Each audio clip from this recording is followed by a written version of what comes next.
Hi, in front of me is OPPO Reno4 Z, and today I would like to show you how you can set up an alarm clock on this device. First of all, find clock and tap on it. Then click alarm over here if it's not already on and tap on this plus icon.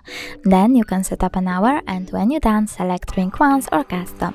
I will go with custom, so I have to click on it, choose repeat and select days of the week.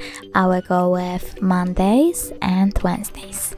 Then go back, choose alarm name and label your alarm however you wish to. After that, click on ringtone, and now you can pick one of these melodies as your alarm sound by tapping on the chosen one and going back. But you can also click on ringtone, choose select from files and pick music from your device by tapping on the song that you want to set up and going back. Now you can click on the switchers next to vibrate and snooze to disable or enable these features.